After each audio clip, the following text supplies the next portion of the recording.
Okay, today we're gonna be talking about a little more on the Emperor of All Maladies, written by Siddhartha Mukherjee, and today we're gonna be talking about two things, two separate chapters: X-rays and chemicals. So first, for X-rays, the first thing.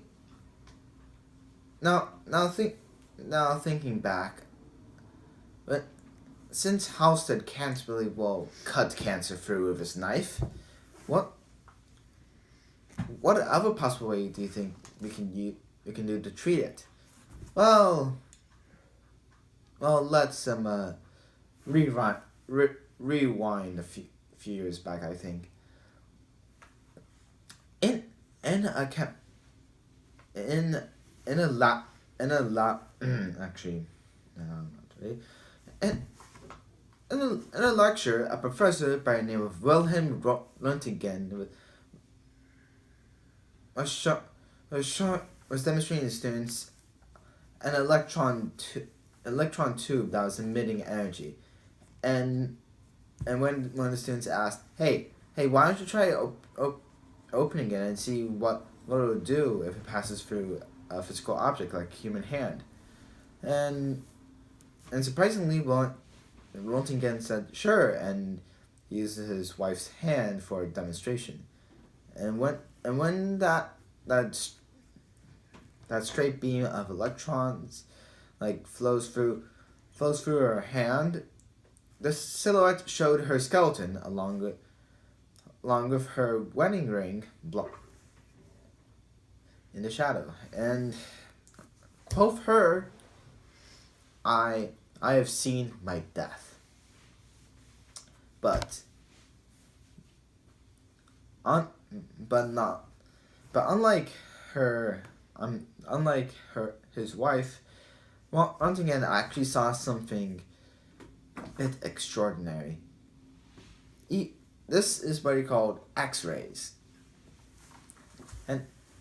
And though later on he will win the Nobel Prize for it, he saw it as a good way of to show what is wrong for the human body using a simple X-ray tool.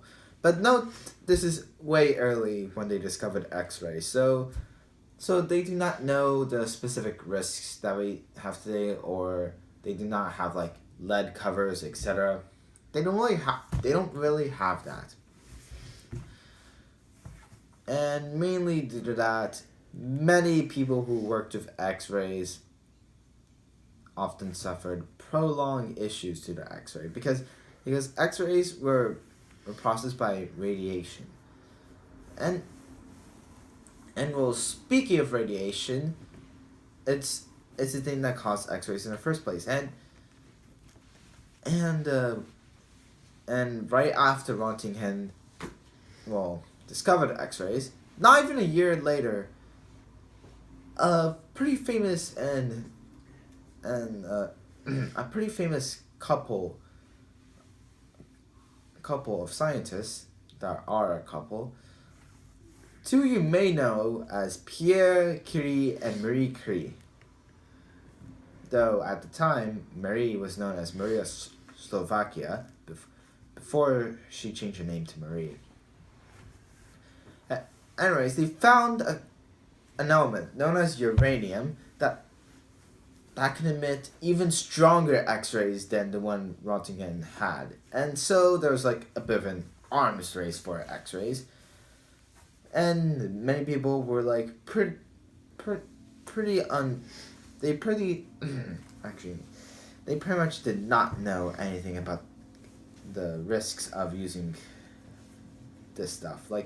For radiation, later on, most of us may know that Marie Curie died of radiation poisoning, which caused leukemia, cancer, the blood. I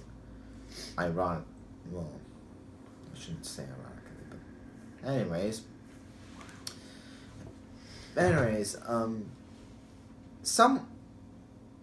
amidst all this discovery, one person actually saw that X-rays can be used for cancer. and I don't remember what the name of this guy is, but he thought that if X-rays can be focused in on a specific tumor, like breast cancer or so, they can pretty much like degenerate those cells. Like X-rays, like, albeit really painful, the process does work, and all the malignant tumor does is like shrinks away, shrink, then poof, it's gone. But there's one problem with this. It can only do it locally. It cannot do it throughout the whole entire body. Because, well, as soon as they're done with the experiment, some of the patients had cancer throughout other parts of the body, and it'll be way too painful to like do more experiments on those specific parts of the body. And well, I think that's just one half of what made chemotherapy, but definitely had the whole chemical part of chemotherapy, which is what I'm going to be talking about next. If X-rays didn't work, or just radiation alone in general, what else could work? We just need some poison or something that can specifically target cancer or so. And for a bit, a couple of scientists were thinking we need something that can specifically target cancer, yet spare the patient.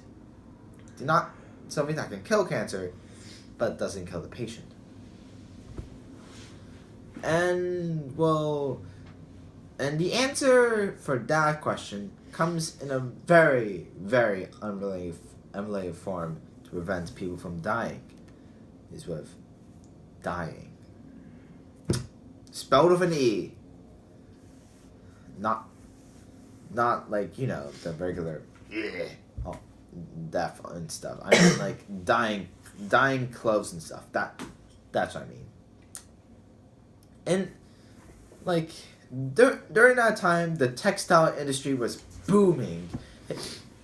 England started to like find cheap materials to like dye clothes in order to become better. And there's this one 18-year-old British scientist that actually found a chemical other than vegetable dyes that can be used for clothes and diet. And thus this made a huge success for Britain, and a few years later he was inducted into the Chemical Society of Scientists, making him one of the youngest people to be inducted in that. Meanwhile, across the English Channel and next to France, Germany wanted to get in the textile industry. So here's the problem. Unlike Great Britain and England, they do not have that much natural dyes they can use. So they usually make less money than Britain. But then there's one scientist named Franklin Wilhelm found a chemical that is much cheaper than the one that scientists from England found, and they used it, and Germany found itself competing against England in the textile industry. And in the meantime, that same scientist actually wanted to find out if it can cure some certain diseases by targeting it. Quote some random physician in the 17th century, Gideon Harvey, to link chemistry and medicine, they're stupid. But that's just simplified. It's not really his quotes. But anyways, guess what? He was completely wrong. Sometime later,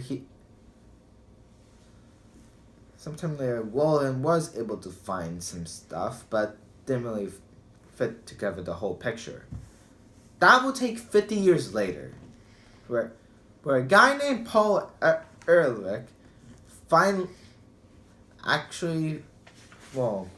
something that can mark hidden chemicals and stuff with dyes. Like, he was trying to experiment for a dye to darken a whole animal tissue, but it only darkened some specific parts and left other parts untouched.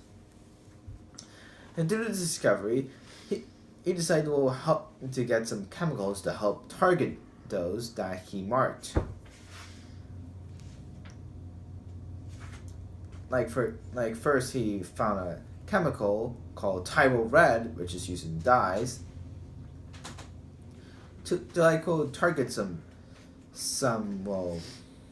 bacteria or so, and then finally later he came up with a chemical that can accompany that and destroy said bacteria. And so this chemical he called Compound 606.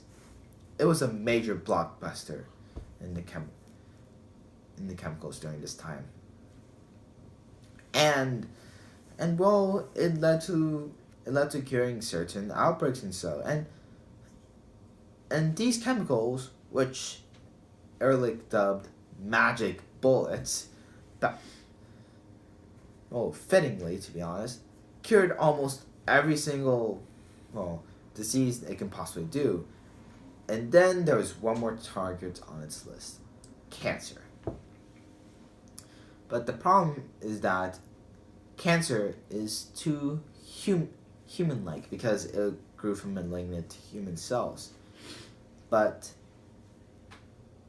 bacteria were much different, and they were different, and they had different cell structures. So because of that, he had a really hard time in trying to find a specific key to that lock.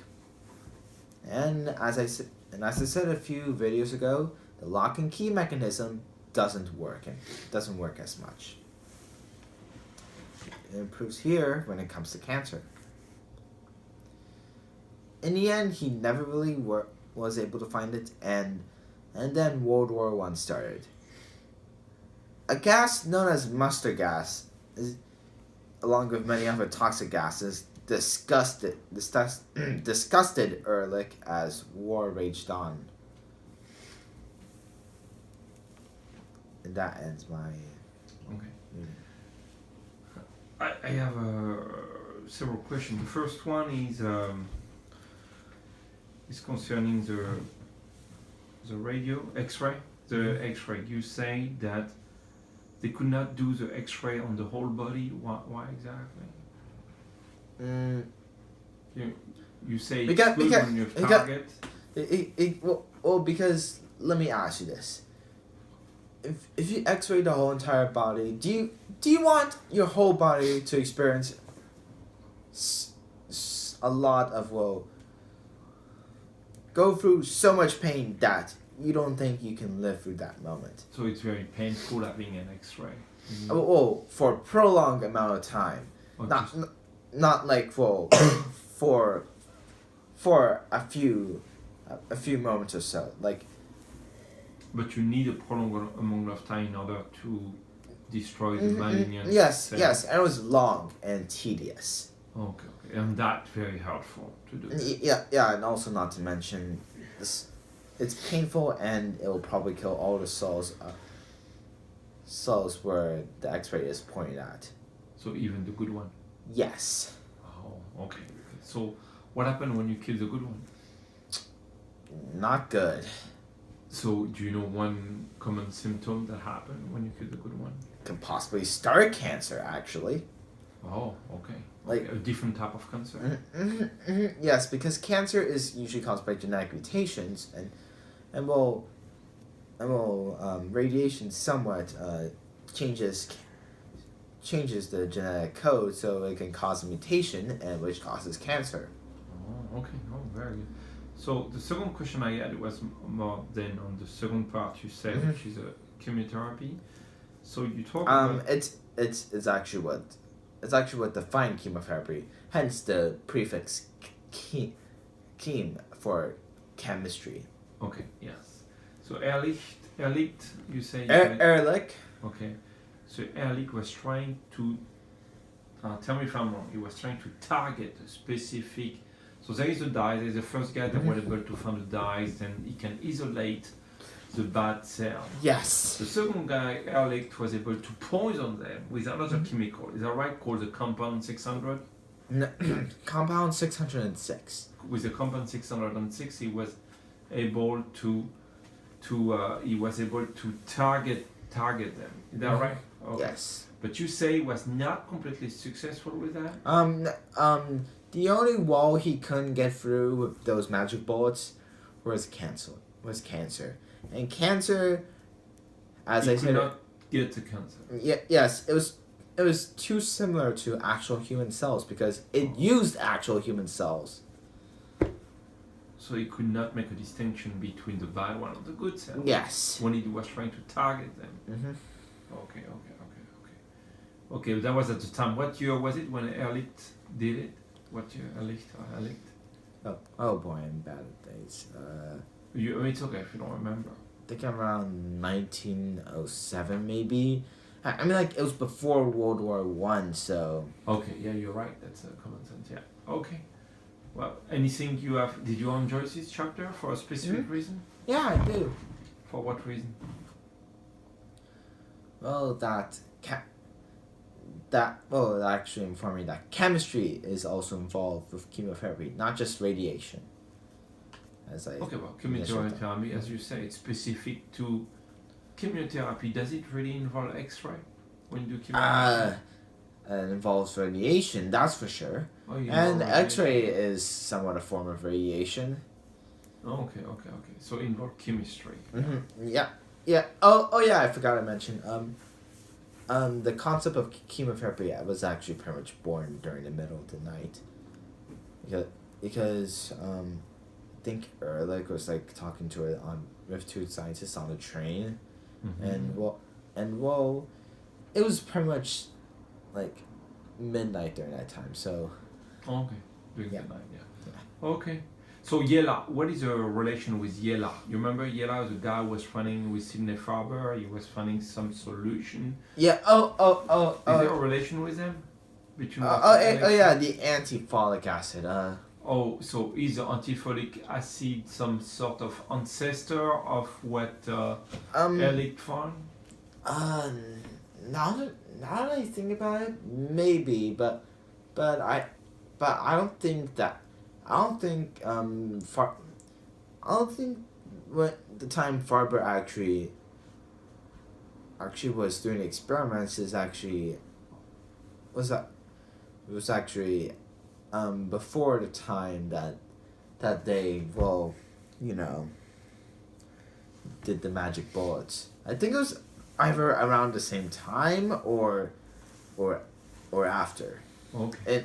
In my opinion, anyway. I mean, I'm not really good at dates in history. That's like my major weakness. If we can look for it. Okay, thank you very much. No problem.